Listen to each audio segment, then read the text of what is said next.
Shalom, puji Tuhan, seberapa banyak yang hadir, mari kita merenungkan firman Tuhan. Bersyukur masih bisa beribadah, ya, dan luar biasa hujannya. Saya bayangkan, ya, akhir dari akhir zaman, ketika gempa, ketika semua alam, bintang-bintang jatuh itu bagaimana. Kalau hujan dengan halilintar yang seperti tadi saja itu bikin takut, ya kan? Bikin takut. Maksud saya Nathan takut tadi, ya. Dia keluar masuk lagi dikunci, ada apa? Dikunci kamarnya, takut kan. Nah, ya. Artinya bahwa akhir zaman itu sangat mengerikan. Apakah kita siap? Saya melihat sebuah tayangan yang berkata begini, benar atau tidak, tetapi ini kan menggambarkan ketakutan dari orang-orang. Bahwa nanti tahun depan akan ada hal yang mengejutkan lagi, virus SARS katanya, SARS, SEER, di mana nanti yang akan diserang itu bayi dan anak-anak. Kalau sekarang yang lagi rame kan virus di Kongo kan, jadi dalam waktu 2 minggu 170-an kalau tidak salah sudah meninggal. Dan hari ini kita mendapatkan hujan yang sangat dahsyat, ya, sangat dahsyat. Dan itu pun membuat beberapa orang khawatir, beberapa orang takut. Sayangnya, kalau memang bukan anugerah Tuhan, ketakutan itu pun tidak akan membawa kita mendekat kepada Tuhan. Ya.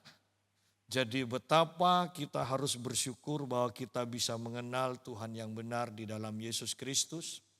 Itu adalah anugerah dari Tuhan kita. Dan kita bersyukur. Mari kita akan lihat beberapa ayat firman Tuhan. Kita akan belajar dari Injil Lukas kembali. Injil Lukas pasal yang ke-8. Ayat yang ke-22 sampai ayat yang ke-25. Pada suatu hari Yesus naik ke dalam perahu bersama-sama dengan murid-muridnya.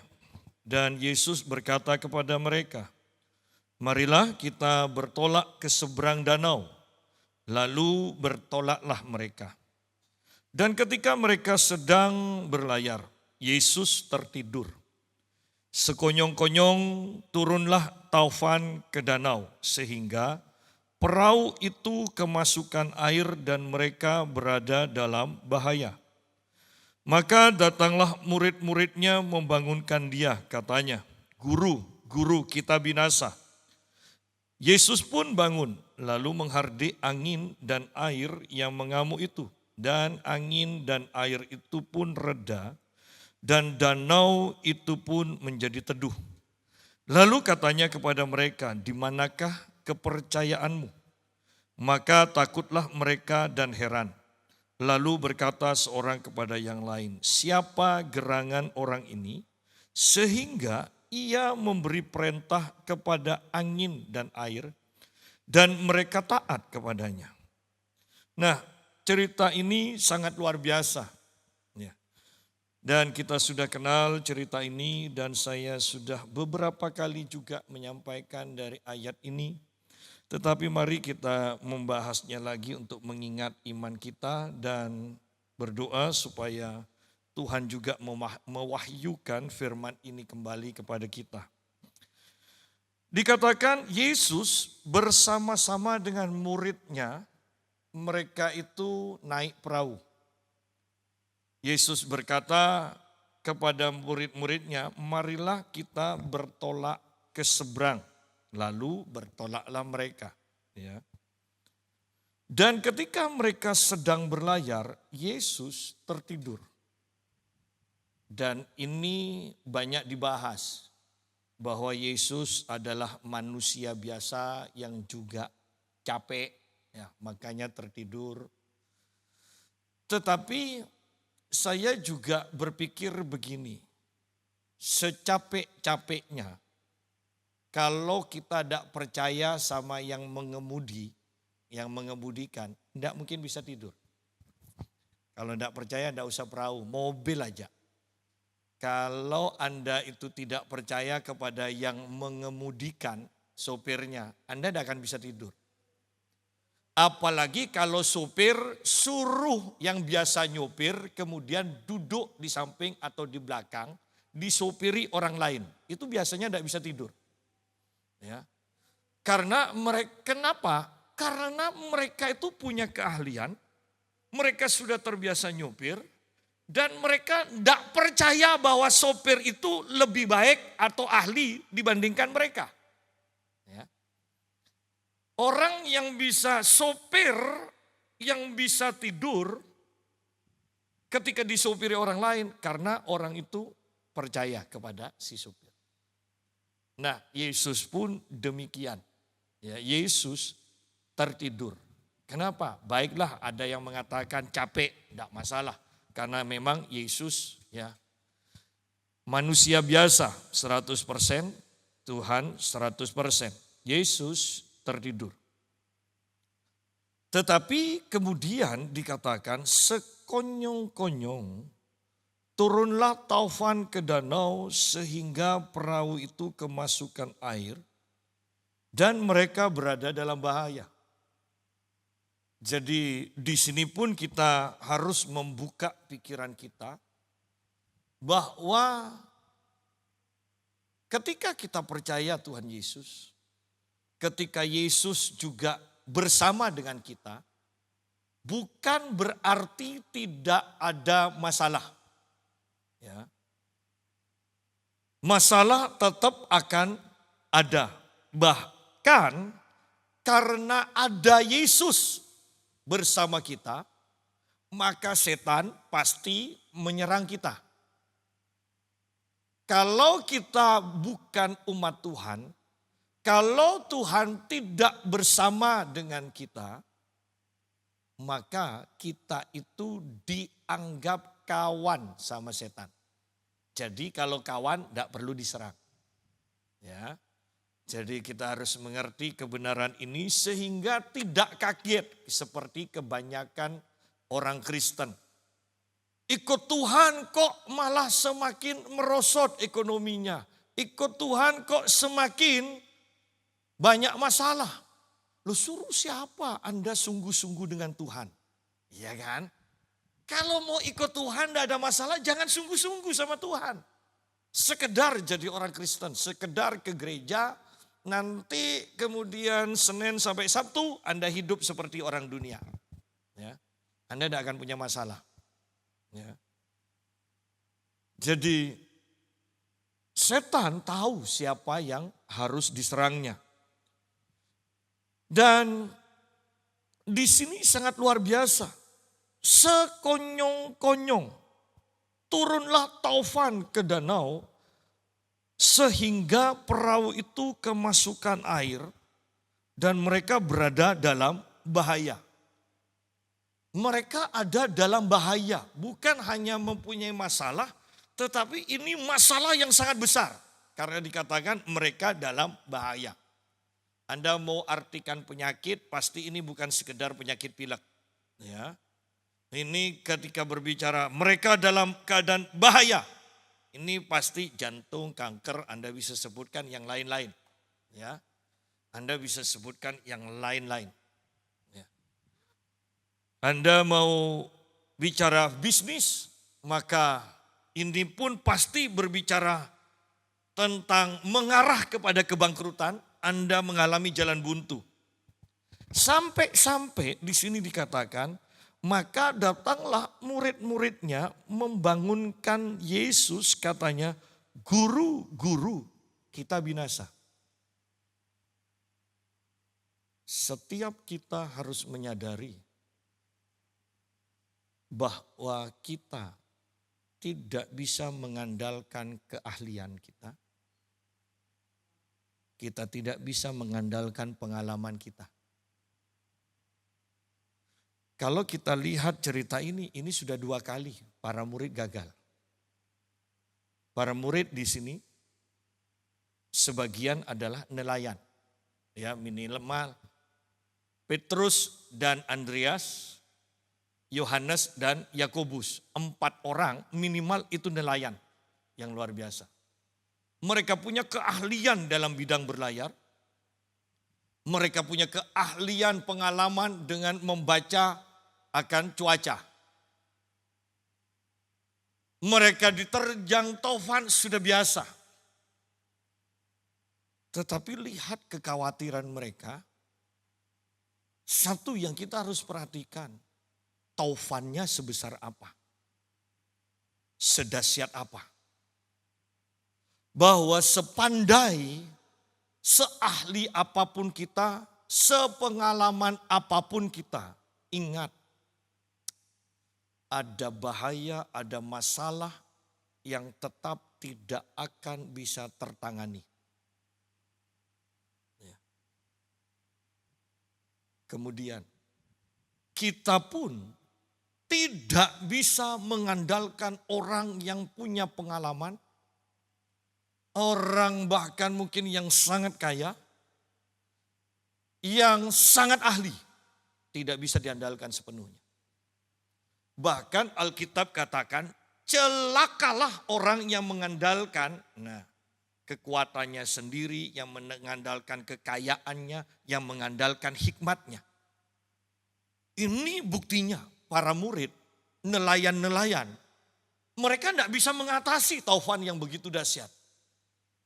Sudah 2 kali orang-orang yang berpengalaman ini gagal, minimal 2 kali yang kita baca.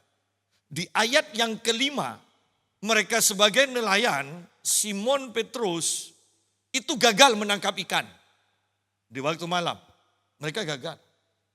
Mereka orang yang berpengalaman. Teori mereka tepat. Mereka menjala ikan di waktu malam. Tepat. Tidak ada yang salah. Sidang jemaat. Sekarang setelah mereka gagal dan Tuhan membongkar balikkan pikiran mereka sedemikian rupa. Bayangkan menurut pengetahuan mereka, menurut pelajaran yang mereka peroleh, menurut pengalaman mereka setiap hari. Menjala yang benar di waktu malam. Tetapi Yesus membongkar semuanya, membolak-balikkan. Ternyata Yesus membawa mereka ke dalam pengalaman yang baru. Yaitu menjala ikan di waktu siang, tengah hari lagi. Itu pengalaman yang baru loh. Mereka hanya mengandalkan firman. Tetapi karena engkau berfirman, kami akan melakukannya. Mereka punya pengalaman dan pengalaman mereka gagal. Mereka punya keahlian dan keahlian mereka gagal. Mereka punya sumber daya, anggaplah sumber daya. Ya. Mereka punya modal, itu danau dengan ikan-ikannya akan bicara modal. Tetapi mereka gagal. Dan sekarang mereka masuk ke dalam pengalaman yang baru. Di tengah hari. Hanya bermodalkan firman. Dan keberhasilan datang. Kelimpahan datang. Ini kan membongkar balikkan pikiran. Saya percaya di akhir zaman ini Tuhan akan izinkan semuanya dibongkar balikkan dengan satu tujuan, bukan supaya kita itu menjadi hancur, tetapi supaya kita mengenal Tuhan, supaya kita mengandalkan Tuhan, supaya kita percaya kepada Tuhan, supaya kita bisa berjalan bersama Tuhan. Ini sangat penting. Saya percaya itu sedang terjadi. Orang akan diperhadapkan pada jalan buntu. Ya, orang akan diperhadapkan pada jalan buntu. Jadi Betapa luar biasanya mempunyai pengalaman dengan Tuhan.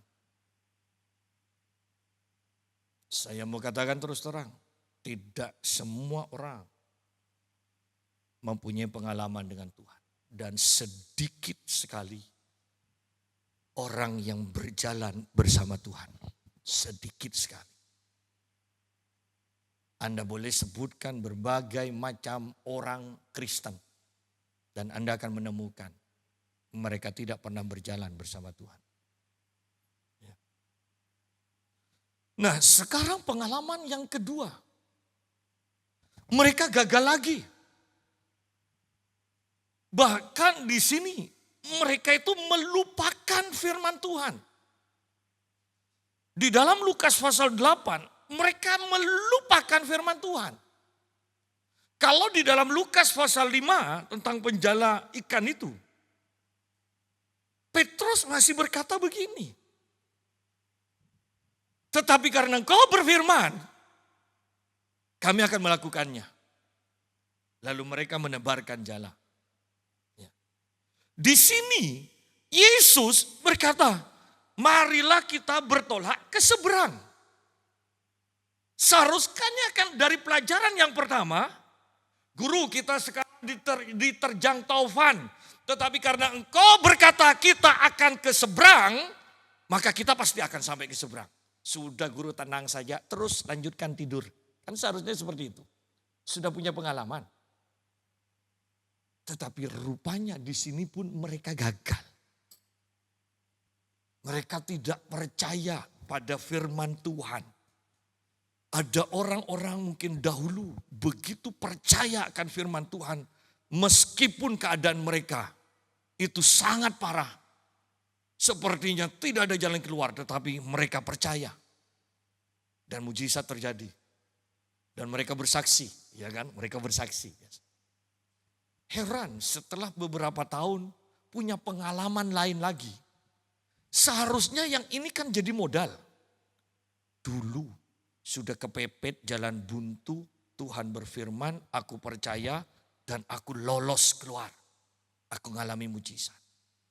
Seharusnya itu kan jadi pelajaran, pegangan. Bahwa sekarang menghadapi masalah yang lain, pasti Tuhan juga akan tolong. Seharusnya kan seperti itu. Tetapi lihat di sini. Iya. Saya tidak tahu jaraknya seberapa dekat. Tetapi yang pasti bagi kita yang baca ini sangat dekat. Orang dari pasal 5 ke pasal yang ke-8 kok berarti dekat. Ya. Dan lihat di sini. Yesus berkata, marilah kita bertolak ke seberang danau. Murid-murid di tengah danau mengatakan, guru kita binasa. Kalau mau ngomong, kan mengatakan, katanya kita akan ke seberang guru. Tapi ini belum separuh perjalanan aja kita ini mau mati guru. Ya. Bukankah banyak juga orang yang seperti itu? Minimal orang akan mengatakan, banyak orang Kristen mengatakan, ikut Tuhan kok susah ya.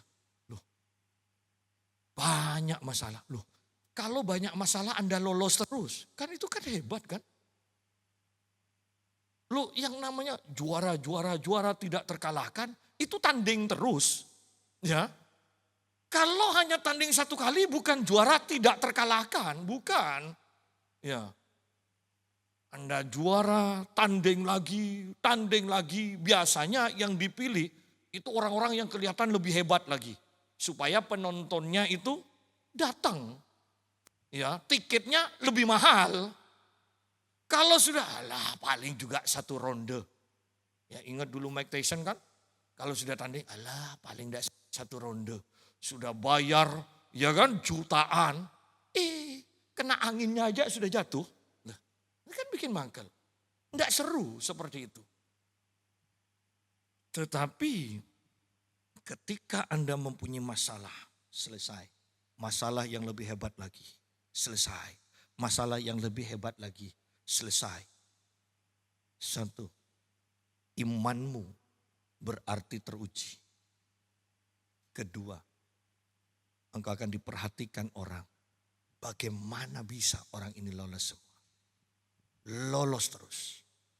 Selalu bisa ngatasi. Kau akan menjadi kesaksian. Orang akan bertanya, kok bisa? Di sanalah Anda punya kesempatan untuk memberitakan siapa Yesus. Pada akhirnya, kalau di awal Anda mengalami masalah, Anda khawatir. Masalah yang kedua lebih hebat, kekhawatiranmu mulai berkurang. Masalah lagi yang lebih hebat, kekhawatiranmu mulai berkurang. Masalah lagi yang lebih hebat, engkau akan bisa mengatakan, hidupku bukannya aku lagi, tapi Kristus yang hidup di dalamku. Kalau Kristus yang hidup di dalamku, sudahlah tenang, biarkan Tuhan yang menyelesaikannya melalui kita. Itu akan menggambarkan keyakinan, kekokohan iman kita yang tidak tergoyahkan. Anda tidak bisa berkata, aku punya iman yang kokoh tanpa mengalami ujian demi ujian. Ya.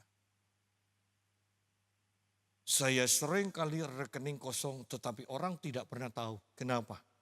Karena sudah hidup bertahun-tahun dalam kekurangan, itu pun di detik-detik terakhir Tuhan cukupi.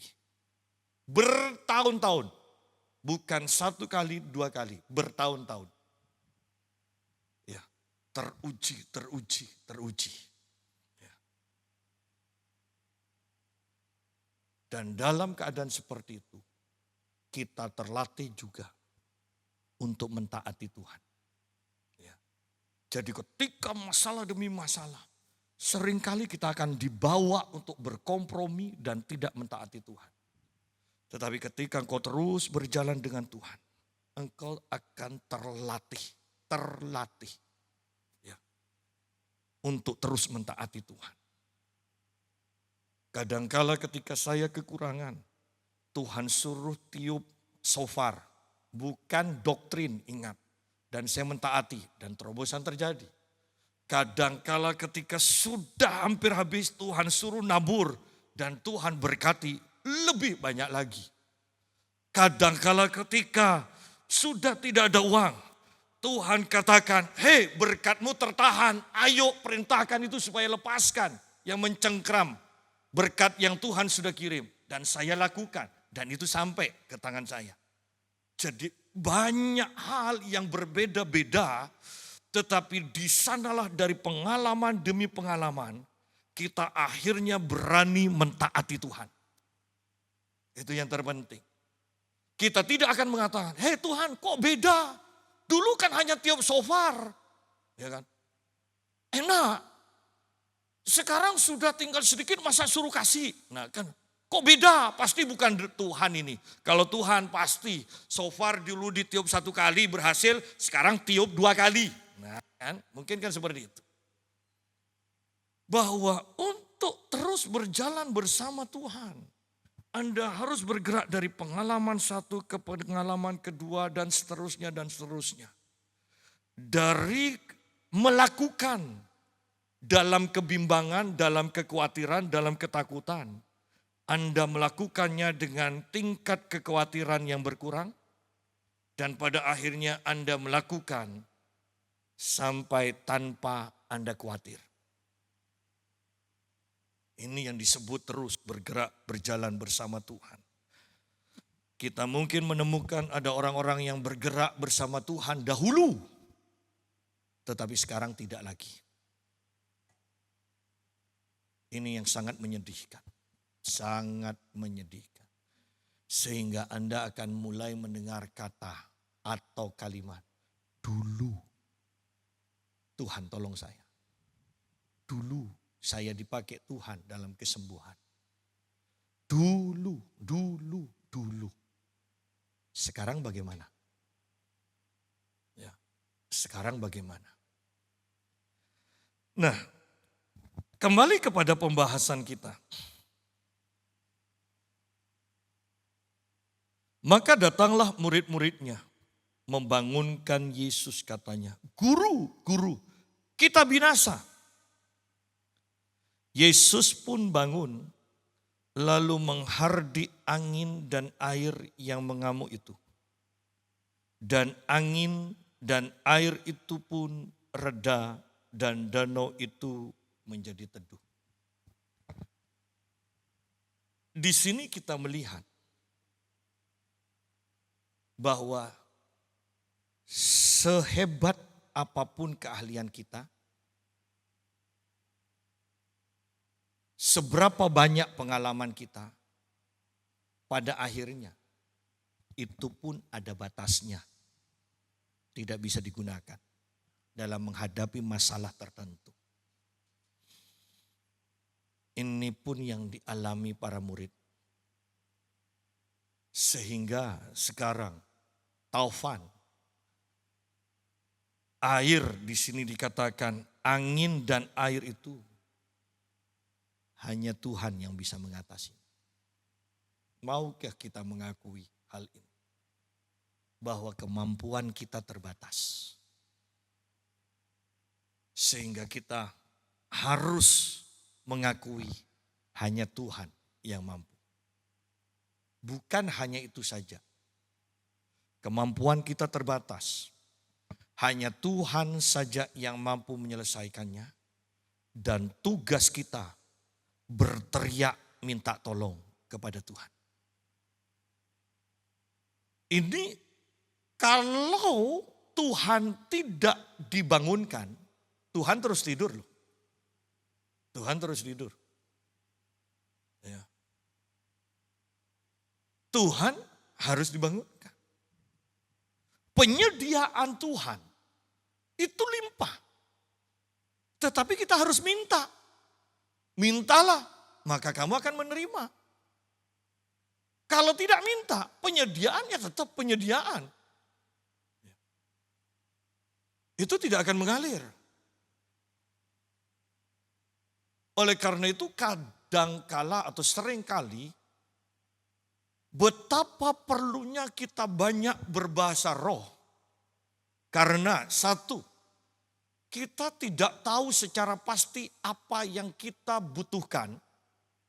Dua, kita tidak tahu secara pasti apa yang seharusnya dan perlu didoakan sekarang. Tiga, kita tidak punya iman, tidak bisa melihat, tidak punya iman bahwa Tuhan itu mempunyai banyak penyediaan dan itu sebenarnya disediakan untuk kita. Dan ketika Roh Kudus bersama roh kita berdoa, Roh Kudus tahu satu persatu mana yang lebih dulu juga yang harus didoakan. Kemudian Roh Kudus juga tahu apa yang Tuhan sediakan dan Tuhan sebenarnya mau kerjakan, mau berikan pada kita. Di sanalah gunanya berdoa dalam bahasa roh. Setan tidak mau ini terjadi. Sehingga sekarang doktrin pengajaran itu banyak yang menyerang. Bahasa roh dari setan. Bahasa roh seharusnya tidak ada lagi. Bahasa roh jangan digunakan di gereja. Kenapa? Karena setan tidak mau Anda meminta dan Anda mendapat. Setan tidak mau Anda tahu bahwa Anda mempunyai penyediaan Tuhan. Setan tidak mau bahwa Anda mendapatkan semua yang terbaik yang Tuhan sediakan bagimu. Ketika kau banyak berdoa dalam bahasa roh, engkau akan sampai dalam level begini. Padahal saya tidak ingin, hanya kepikiran, hanya ingat, kok ada orang ngirim. Padahal sebenarnya itu sudah didoakan dalam bahasa rohmu. Tanpa engkau mengetahui artinya. Itu sudah didoakan. Sehingga kemudian Anda ingat. Padahal itu yang sudah didoakan, itu yang disediakan Allah, itu yang sedang dikirim oleh Allah. Itu yang terjadi. Betapa jahatnya orang-orang yang dipakai oleh iblis untuk mengatakan bahasa roh itu dari setan. Mereka menghambat banyak rencana-rencana Tuhan, kebaikan-kebaikan Tuhan. yang akan diterima oleh umatnya. Sidang jemaat. Oleh karena itu kita harus berhati-hati mendengarkan pengajaran. Jangan hanya karena, oh itu pendeta terkenal. Anda harus sungguh-sungguh mendapatkan pengajaran yang benar. Anda harus sungguh-sungguh menguji roh. Setiap roh, Anda harus sungguh-sungguh belajar firman Tuhan. Supaya di detik-detik yang terakhir ini, jangan sampai kita disesatkan. Jangan sampai kita disesatkan. Yesus pun bangun, lalu menghardi angin dan air yang mengamuk itu. Dan angin dan air itu pun reda dan danau itu pun menjadi teduh. Saya mendapatkan cerita bahwa seorang ibu, anaknya tidak percaya tentang memperkatakan firman Tuhan. Padahal ini orang pintar. Di mana ayatnya tentang memperkatakan firman Tuhan? Harus memperkatakan firman Tuhan. Oh banyak, saya katakan. Banyak. Banyak. Hidup dan mati dikuasai lidah, ya kan? Bahwa dari perbendaharaan kita, apakah jahat atau baik, itu yang akan keluar dari mulut kita. Tidak mungkin kalau kita punya firman, itu tidak akan keluar dari mulut kita. Kalau memang tidak percaya kita itu harus memperkatakan firman, kalau kita tidak memperkatakan firman, berarti memang tidak ada firman di dalam perbendaharaan hati kita.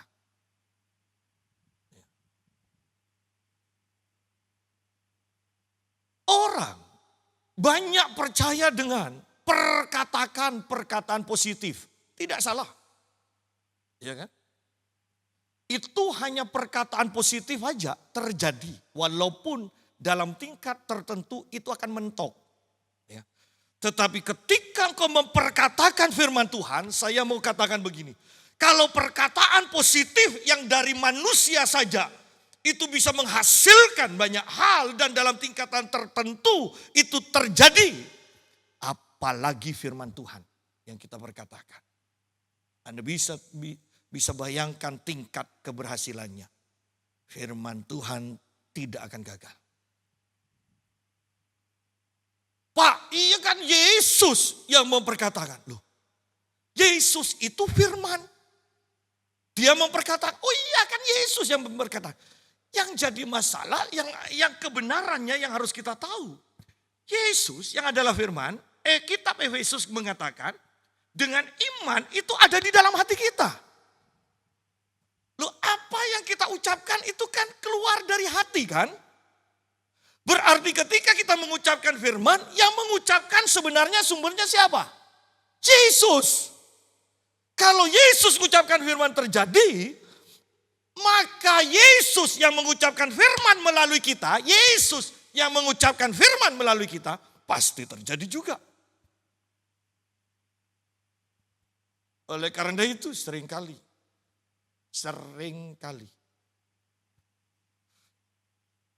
Anda harus belajar memperkatakan firman.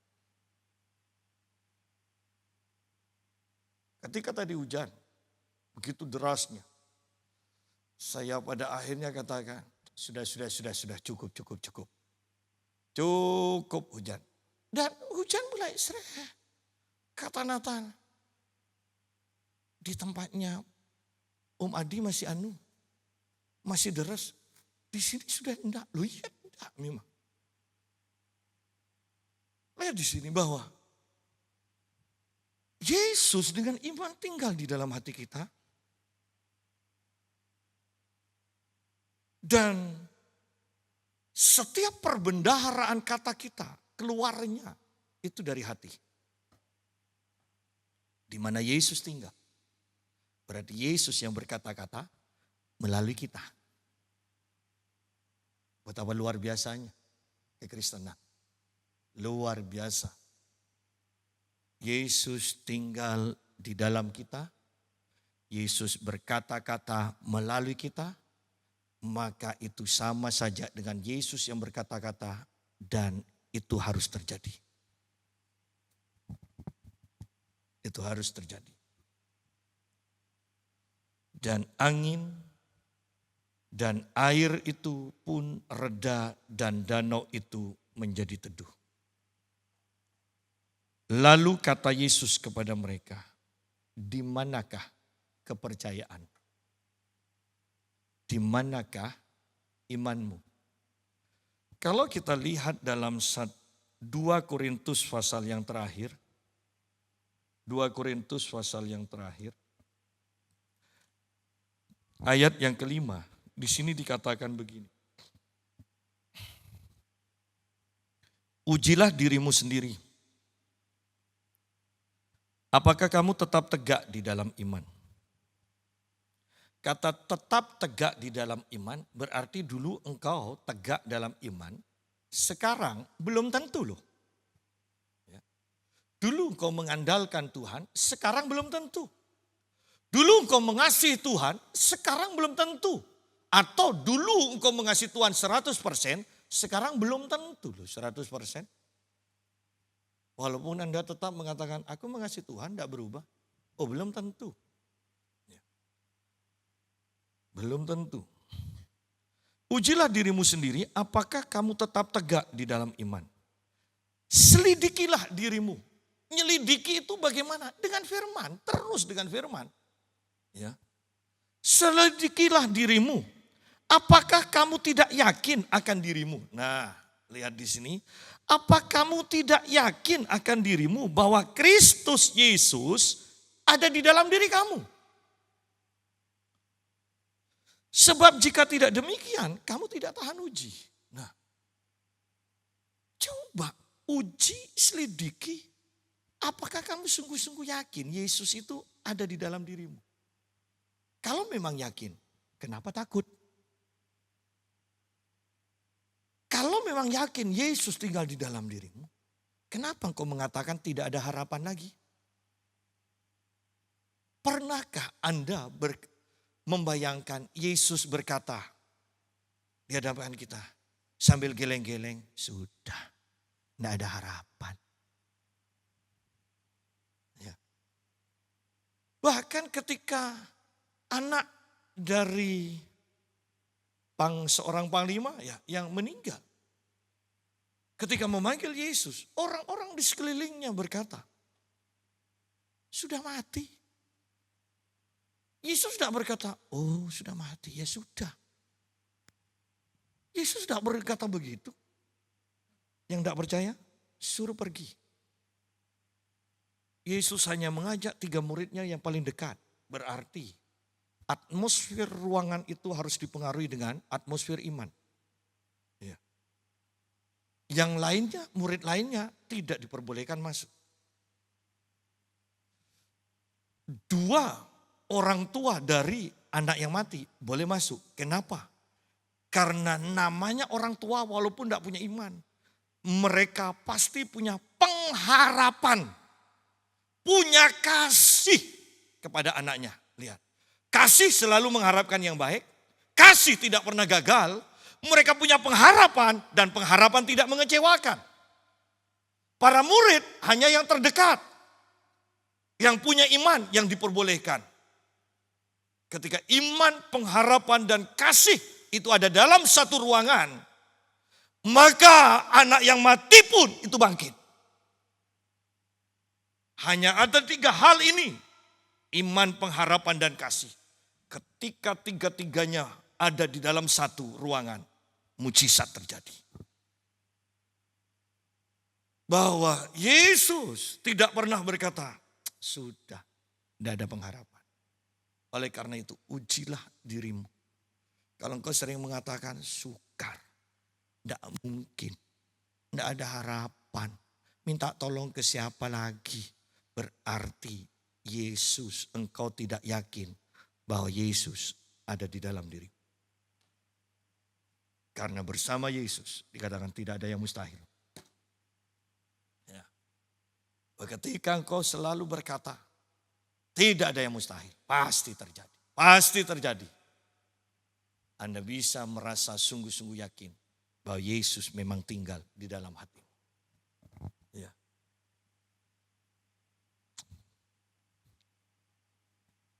Kembali kepada pembahasan kita Lukas pasal yang ke-8.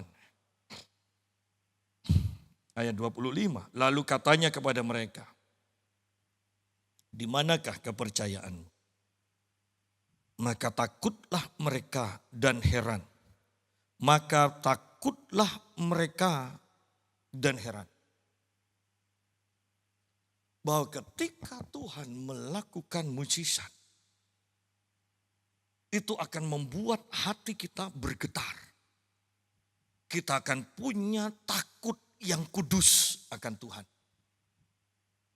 Kita akan gemetar. Bayangkan Petrus ketika mendapatkan ikan yang begitu banyak. Dia langsung tersungkur di hadapan Tuhan. Bukankah itu berbicara tentang takut yang kudus? Sampai gemetar. Ada pendeta-pendeta yang berkata, kita itu sahabat Allah. Jadi tidak perlu takut akan Tuhan. Sidang jemaat, saya mau katakan begini. Kalau engkau punya anak dan anakmu tidak ada harapan, kemudian sudah jadi tulang belulang walaupun belum mati, dan tiba-tiba Tuhan adakan mujizat, anakmu berdiri dengan tulang belulangnya itu. Takut atau enggak kita? Gemeter kita, lihat itu.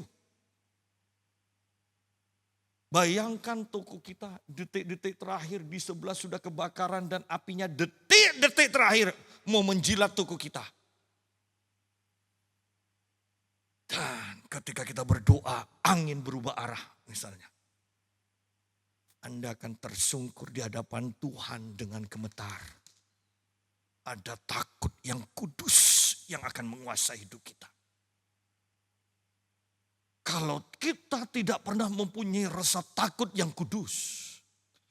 Karena kita tidak pernah berhadapan secara langsung.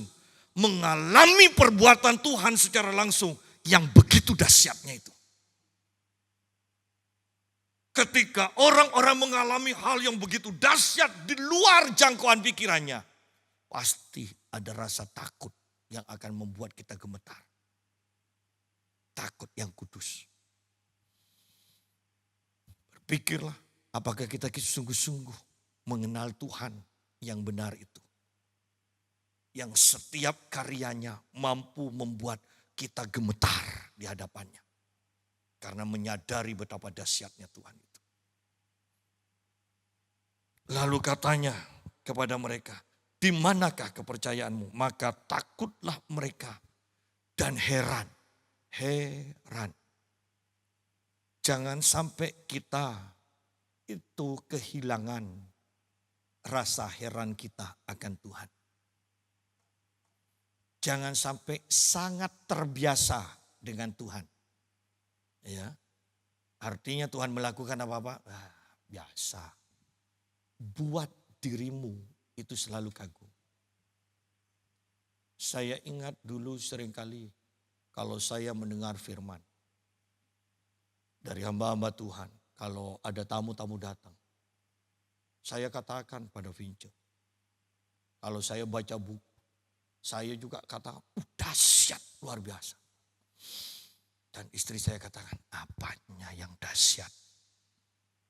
Orang kamu aja lebih bagus. Tetapi yang saya mau katakan, tetapi istri saya akhirnya belajar. Ya kok bisa suami saya? Selalu kata, dahsyat. Padahal kelihatannya biasa-biasa aja. Jangan sampai engkau berkata, mendengar firman, mengalami ini, biasa aja. Saya ingat sungguh-sungguh ketika satu saat saya memberikan oleh-oleh kepada papi. Dan papi katakan, taruh sana. Tidak ada ketertarikan sama sekali. Dalam hati saya katakan, kapan tidak akan bawa oleh-oleh lagi. Jangan sampai ketika Tuhan melakukan hal-hal untuk menolong engkau. dan kau tidak meresponinya dengan benar. Ketika engkau tidak menjadi kagum akan karya Tuhan itu, Tuhan tidak akan melakukan lagi atas dirimu. Ya, berhati-hati di sini. Maka takutlah mereka dan heran, lalu berkata seorang kepada yang lain, siapa gerangan orang ini sehingga ia memberi perintah kepada angin dan air dan mereka taat kepadanya. Satu hal yang saya mau katakan di akhir cerita ini. Mereka sudah makan, minum bersama Yesus. Tidur bersama Yesus. Berjalan bersama Yesus. Tetapi lihat di sini pertanyaan ini. Siapakah gerangan orang ini? Banyak orang Kristen? Banyak. Belum tentu mereka mengenal Tuhan Yesus dengan benar. Para murid sudah berjalan bersama Yesus, makan bersama Yesus, dengar cerita firman langsung dari Yesus. Mereka tidak kenal Yesus luar dalam. Oleh karena itu bahkan Paulus selalu berkata, aku berdoa supaya engkau mengenal segala kepenuhan Kristus. Jangan hanya sebagian kecil. Terus kenal. Sekarang kenal bagian ini. Bagian yang lain engkau akan kenal selanjutnya. Bagian yang lain engkau akan kenal selanjutnya. Sehingga engkau tidak akan pernah mengucapkan kata ini. Siapakah dia? Siapa Yesus itu? Betapa menyedihkan kata-kata ini keluar dari mulut para murid. Kalau para murid bisa berkata seperti itu, apalah kita orang-orang Kristen yang hanya beribadah seminggu sekali. Itu pun 2 jam sudah banyak yang mengeluh, kebanyakan. Ya. Bagaimana mungkin kata-kata ini tidak akan keluar dari mulut kita, walaupun kita tidak mengakui. Siapa Yesus itu? Bahkan lebih parah lagi, kita mengenal Yesus sebagai Yesus yang lain. Banyak orang Kristen mengenal Yesus sebagai Yesus yang lain. Bukan Yesus yang tertulis dalam Alkitab kita. Sehingga bertahun-tahun bahkan banyak orang Kristen yang mengatakan Yesus dan Isa sama. Kenapa? Karena kita tidak mengenal Yesus dengan benar. Kalau kita mengenal Yesus dengan benar, sudah bertahun-tahun yang lalu, kita akan mengatakan, oh beda. Dari sejarahnya, dari waktunya, semuanya beda. Dari tahunnya beda. Dari orang tuanya beda. Dari tempat lahirnya beda. Dari matinya beda. Terus apanya yang sama? Tapi banyak dari kita tidak mengenal Yesus. Sehingga kita sebenarnya sedang berkata, siapa gerangan orang ini? Apakah kita sungguh-sungguh mengenal Yesus dengan kasih karunia-Nya? Apakah kita sungguh-sungguh mengenal Yesus? Apa yang Dia kehendaki, apa yang Dia benci? Apakah kita ada di pihak Yesus atau di pihak yang bertentangan dengan Yesus? Bahkan ketika kita sampai dalam taraf, yang penting berbuat baik. Tidak perlu kuasa. Yesus tanpa kuasa dia bukan Tuhan. Saya mau katakan. Dia hanya sekedar orang suci. Bukan Tuhan tanpa kuasa. Kalau Yesus tidak berkata kepada angin dan air ini, diam redalah.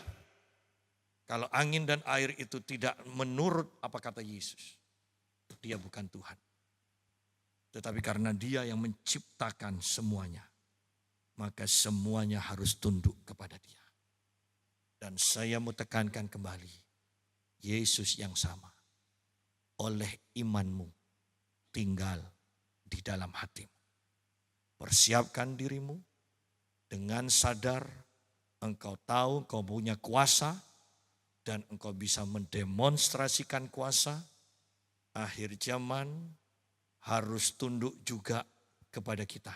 Saya mau tekankan, apapun yang terjadi di akhir zaman itu pun harus tunduk kepada kita. Kenapa? Karena Yesus tinggal di dalam kita. Tuhan memberkati. Mari kita berdoa.